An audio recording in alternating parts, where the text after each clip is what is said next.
Of all, today's Friday, it's Shabbos Chazon, and everybody understands what that means, right? Shabbos Chazon is the Shabbos before Tisha B'Av, before the day that we mourn the destruction of the first and second Beis HaMikdash, and many other tragic events that have happened to Jewish people historically are all concentrated into this one day of mourning. We mourn on Tisha B'Av for everything. We mourn for the Crusades, we mourn for the pogroms of Khmelnytsky, we mourn for the Beis HaMikdash, we mourn for the Inquisition. And I suppose the Jewish people who don't focus so much on Yom HaShoah, this is also the reason. Because we mourn for all the tzaddiks that we've had historically on Tisha B'Av. There are Gedolei Yisrael who made kinnis, lamentations that they add to the traditional kinnis that are recited on Tisha B'Av for the Holocaust. As far as I know, the Rebbe did not encourage us to say those kinnis. I think the Rebbe told somebody, I don't know for sure, but I think I heard that the Rebbe told somebody that the Holocaust is too big a tragedy to possibly articulate in words. We can discuss this issue at a different time. I have personal opinions about it, but since they're personal opinions, and this is a class where I'm supposed to teach the Rebbe's opinions, so I'll leave my personal opinions for a different time. But Tisha B'Av is a day of mourning. Jewish people mourn for all tzaddiks, and traditionally, historically, unfortunately, it's a day which is mucham upon us. Bad things seem to fall on Tisha B'Av. As was just indicated, World War I started on Tisha B'Av. I mean, there's no shortage of tragedies that have happened on Tisha B'Av. And this is the Shabbos before. The halacha is, the rule is, the law is, the custom is that the 3 weeks prior to Tisha B'Av, we change from the regular Haftarah. In other words, all year long, each Shabbos, we read from the Chumash, from the Sefer Torah in Shul, and we read from the Nevi'im and we read from the prophets. The original reason why the Haftarah was introduced in the first place was because there was a period of time, it's not clear when it occurred during the time of the second Beis HaMikdash, or after the Churban Bayis Sheni, where the government, they were either Greeks or Romans, prohibited the Jewish people from studying the Torah. So the Chazal instituted that since they couldn't read the Sefer Torah, they would read from the Nevi'im, from the prophets. When this decree was nullified, they held on to the tradition of reading from the Nevi'im, and we still do it. And every Shabbos we read a Navi that reflects the Parshas HaShavua. Each week we read from the Nevi'im until the 3 weeks. From the 3 weeks till Rosh Hashanah, till the end of the year, the Haftarah does not at least overtly and directly follow the Parshas HaShavua. Instead, it's connected to the events. The last 10 Shabbos of the year. And from the 3 weeks till Rosh Hashanah is always exactly 10 Shabbos. It just works out that way. We read what's called Shloisha de Puranusa, the 3 Haftarahs, the 3 pieces from the Navi, where the Navi is rebuking Jewish people in anticipation, in foreboding of the Churban. And the 7 that follow are Nechumin, consolation. That the Eibishter promises that He's going to rebuild the Beis HaMikdash and redeem the Jewish people and give them back their homeland and so forth. And it begins next week, Parshas Va'aschanan, when we do, of course, Nachamu, Nachamu Ami, the Eibishter consoles the Jewish people. The order of the 3 Haftarahs that we do prior to Tisha B'Av is strange. Because we read, whatever it is, Shimu and Divrei Yirmiyahu, we read sections from Jeremiah, from Yirmiyah. Yirmiyah, the word Yirmiyah means bitter. It's the root of the word. The Navi, Yirmiyah, his name denoted his time in his life. He was named as a baby. His parents named him before he lived. But they named him based on what his life was destined to be. Yirmiyah was a man who lived through one of the most difficult periods of Jewish history. He was the prophet, he was the leader of Klal Yisrael. And as he writes in the book of Eicha, he wrote the book of Lamentations, Eicha, Ani ha'gevero oni b'sheva bas ami. I am a witness. He says, I saw all the tzaddiks, I saw the Holocaust and the destruction and the shame and the embarrassment and the collapse of the honor of the Jewish people that existed then. And we read from Yirmiyah how he laments the destruction of the Beis HaMikdash, but before that he laments the sins of Klal Yisrael. He says that these misdeeds are going to bring to us tragedy, as they did. This Shabbos, we read Chazon Yeshayahu. the vision of the Navi Yeshaya, Isaiah.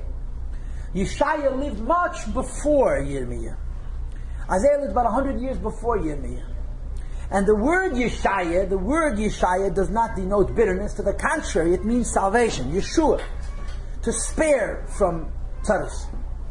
So it's observed in Svarim that if you have 3 haftarahs that you say before Tisha B'Av, where you're speaking about the sins of the Jewish people, bringing on all kinds of tragedy, it would seem reasonable that they should be articulated, they should be spoken in a chronological order. First you speak what says in Yeshaya, and then you speak what says in Yirmiyah. Yeshaya was before Yirmiyah. So there's an interesting thing in the Gemara, a really interesting thing, that the Gemara says, the Gemara in Masechet Baba Basra enumerates the Tanakh. It tells you what are the books of the Tanakh.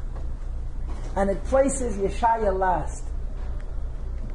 You have whatever it is. You have Melachim, and then you have the Tereyasa, then you have Yecheskel, and Yirmiyah, and Yeshaya. Even though Yeshaya was before Yecheskel, and he was before Yirmiyah, before Ezekiel, before Jeremiah, he's placed last. And Rashi, the Gemara gives us simple niggleical reason for why. But the idea that's brought is that even though Yeshaya lived before, he prophesied about later. Yirmiyah said prophecy at the time of the destruction of the Beis HaMikdash. He was prophesying about what was happening then. Yeshaya lived before, but he was prophesying that what's going to happen after. That after there's going to be a Yirmiyah, after there's going to be a period of bitterness, there's going to be a Churban Abayis, there's going to be a subsequent Beis HaMikdash and a Yeshua. So Yeshaya lives before, and he's saying Nevuah that the Eibush, even before the Tzaras happened, and even before the Tzaras are predicted, the Yeshua from those Tzaras is already foretold. Like it says in Svarim, that the Eibush does Magdim Refuah L'Maka. Before he gives you the slap, he creates the remedy, the medicine in anticipation. So Yeshaya is before Yirmiyah, he's before Yecheskel, and he's speaking about a later time. And this is the Haftarah of tomorrow. You read Chazon Yeshayahu ben Omitz. It's also a very difficult Haftarah to read. It says, Yad Asher Cheineu v'achamer Eivas Ba'olav. Ox is evidently more intelligent than a donkey. I don't know why, I don't know who did this study, but Azay is this. So Yad Asher Cheineu, an ox recognizes its master. V'achamer Eivas Ba'olav. A donkey doesn't recognize his master, but he recognizes the trough. He knows the plate out of which he eats. Ami lo yoda. And my people have forgotten. An ox and a donkey recognize the hand that feeds them, and they're wise enough not to spit into it. And my nation, that Ami lo yoda, and the pasuk lo yizboina. They don't contemplate. The Eibush is giving them so much, and they've turned their back on it. It's also a bitter Haftarah, but it includes the spirit of Yeshaya, which is full of hope. And of course, the famous idea, which is brought from the Helik of Baditchev, of Levi Yitzhak Baditchev, and Bechlal Baditchev's name is good to mention because he was a tzaddik who always said he couldn't find a fault in Jews. He always had a positive spin. He was our advocate, our lawyer. So the Helik of Baditchev, of Levi Yitzhak Baditchev, said that every year on the Shabbos before Tisha B'Av, why is it called Shabbos Chazon, the Shabbos of the vision? On a technical level, on a Pashita level, it's called Shabbos Chazon.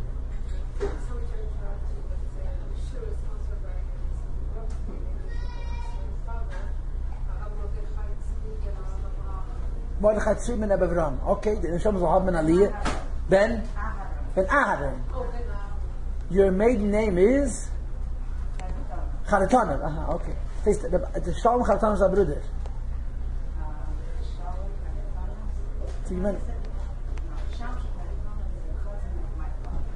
Was a cousin of your father. Oh, okay, so it's one generation. That's your father. So your father's name was? Okay, verstehe. Okay, good. Takes me a while, but I get around to it. Slow, but still functional. I haven't crashed yet. I'm not a computer. In any case, so the simple reason why I say Chazon Yeshayahu is because the reason it's called Shabbos Chazon is because we read the Haftarah, it begins with the word Chazon. But the Baditchev says that the reason we call it Shabbos Chazon because on this Shabbos the Eibush shows every single Jew the Beis HaMikdash. Yeah. The Eibush, it's all of them. The Eibush shows every Jew the third Beis HaMikdash, and he gives a Gvaldik mashal. Does the Helik of Baditchev? The Baditchev gives a mashal about a son, a prince, that his father, the king, tailors for him a very, very, very, very special and precious outfit, a special set of clothes, which are very expensive and very beautiful and very, very honoring. And he gives them to his child. And the child puts them on, and he feels, of course, when you put on nice clothes, you feel good. The Gemara says, Rabbi used to say that clothing are called cover, they honor a person. When you're dressed up, you feel differently. When you dress down, you feel different. And sometimes you want to dress down. But the clothing impact the person. They don't only impact how people perceive you, they even impact how you perceive yourself. So this prince is wearing these nice clothes, and he goes out to his school friends and looking at him, wow. His outfit costs more than their father's car, you understand? And after a little while he forgets, and he's playing with them, and he gets grass stains on them, and then he gets torn. I mean, beautiful clothes are not necessarily very durable, and it's ruined.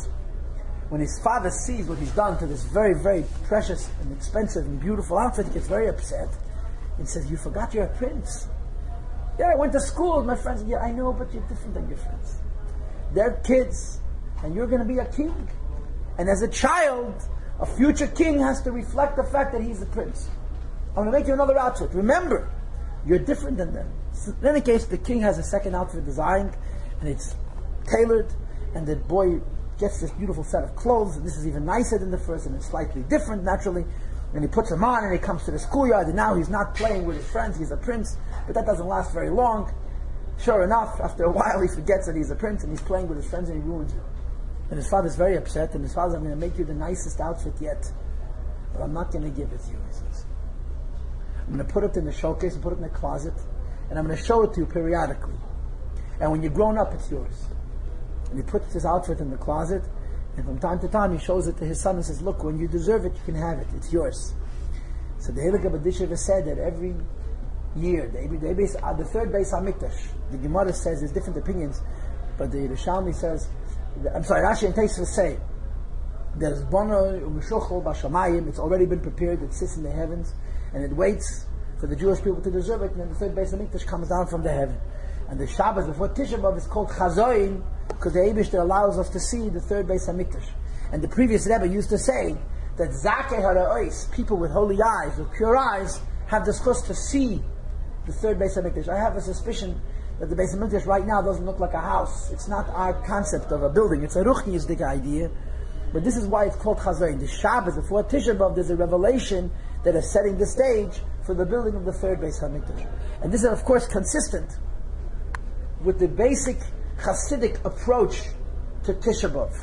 And I guess the Baditchev is approaching not only Tisha B'Av itself, but also the Shabbos prior to Tisha B'Av. And that is, it says in Medrash Eicha, it's very famous, it says in Medrash Eicha that on the day of Tisha B'Av, Mashiach is born. It says in Tisha B'Av, Mashiach is born. And this is the reason that by the Jewish people there's a custom, that Tisha B'Av in the afternoon we say a prayer called Nachem. Every fast day we say Aneinu. You look in cities, we say Aneinu. Aneinu means Hashem should answer us on our day of suffering, on a day of mourning, on a day of negative recollection.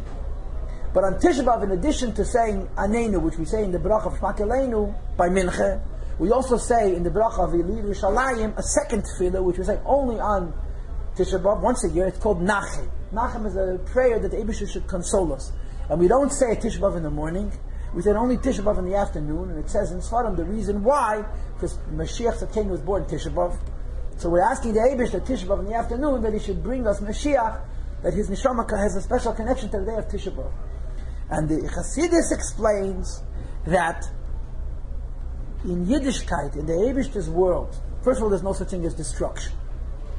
Destruction doesn't exist. We've talked about this many times, that the Mabul, the flood, what demarks the flood from other tragedies is not only the fact that it was so great a cataclysm, so great a destructive event, but because the purpose of the flood was to destroy the world, to make a new one. And after the flood, Hashem made a covenant that He'll never destroy. Sometimes Eibishter corrects. Sometimes He repairs. Sometimes He recycles. But there's no destruction. After the flood, there's no destruction in Hashem's world at all. And therefore, when the Eibishter punishes, the Eibishter gives challenges and tests and setbacks, it's never vengeance. Even though it says in the Chumash, I'm a vengeance God, the Eibishter is not getting even with us. You hit me, I'm going to hit you back. because it's always for the sake of correction and healing and reconstruction.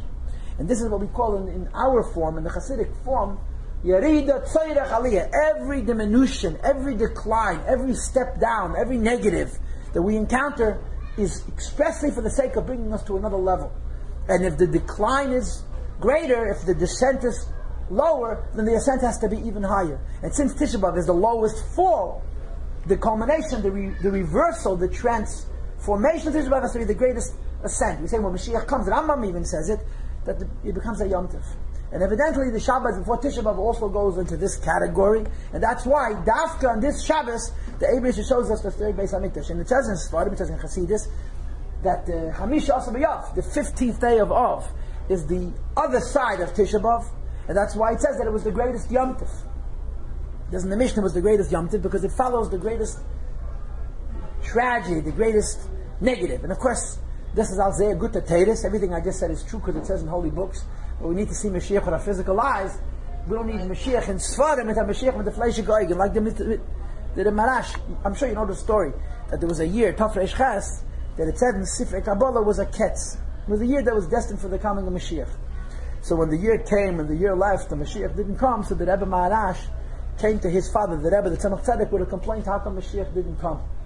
So the Tzemach Tzedek told him that they published the Likutei Torah. It was a very big chiddush. The publishing of Chassidus in those years was very, very uncommon. And it's a Gilui of Mashiach. So the Rebbe Marash says, we don't need a volume Mashiach, we need a man. We need an actual Mashiach. Not a Ruchnizik Mashiach, but a Gashrizik Mashiach, and take it from Miyad Mamish, now Mamish. Okay, this is the Shabbos for Tisha B'Av. That you should know that Tisha B'Av is Avelis, the 9 days is Avelis. I would imagine you know the halachas, and I don't teach halacha, but you have to, there's halachas of Avelis. And the halachas of Avelis are you're not allowed to do this, you're not allowed to do that, you're not allowed to do the other thing.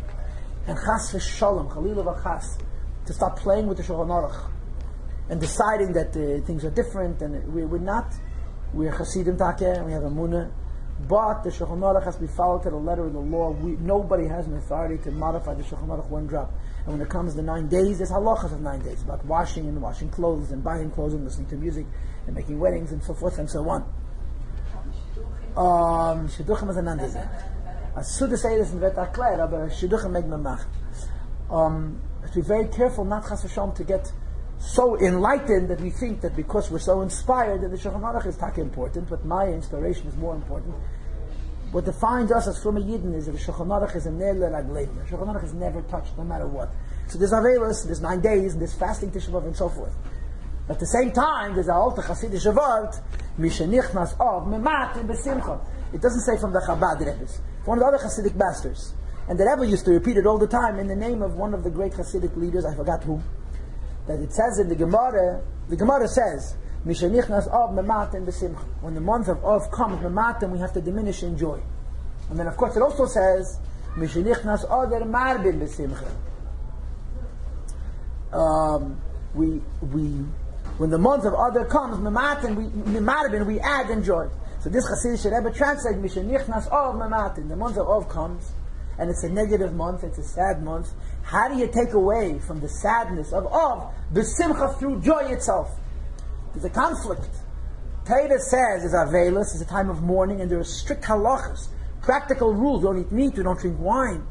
And at the same time, you say that the way to diminish Av is through Simcha. So you need to find ways, al pi Torah, that the Shulchan Aruch itself permits to have Simcha in spite of the fact that it's the 9 days. And the Rebbe therefore encouraged very much to make a siyum at each of the 9 days, even if you're not going to eat fleishiks, because a siyum apidin is a time of Simcha. To find Torah bases, not my bellyache, my stomach, my hergish, but Shulchan Aruch, Torah bases to add in Simcha within the framework of the 9 days for making siyumim and so on. And one of the examples is Shabbos. Shabbos, there's no Avelis. The Gemara says that if Shabbos is Erev Tisha B'Av, and even if Shabbos is Tisha B'Av itself, and when Shabbos is Tisha B'Av you cannot fast, you push it off till Sunday, so you're allowed to eat Yisud V'Shleima B'Shaite, and this Shabbos you eat extra flesh, you drink extra wine, to demonstrate that even though it's the 9 days, on Shabbos there's no Avelis. This is how Chassidim have always behaved. Please don't go and tell your husband I need more money to buy Chveis. But this is one of my Mishagasans. I'm sharing it with you. The Rebbe spoke about it. That this Shabbos you have to dafka demonstrate that on Shabbos no Avelis with the Simcha of Shabbos, which is meat and wine and so forth and so on. And the Rikir is that Yehovku Yom Meil Sasno Simcha, the Rambam Paskins and Chassidic explains this, that it's not that when Mashiach comes the fast days are annulled, but the fast days become joyous days, and we see that all of these tzaras bring us to the Gula Amitas Vashlema. I've told this to you so many times. There's a letter from the Rebbe which is very, it's very, if you don't have a sensitivity, it doesn't make a difference because you don't feel anything. And if you have a sensitivity, it's a very bittersweet letter. It's a very powerful letter.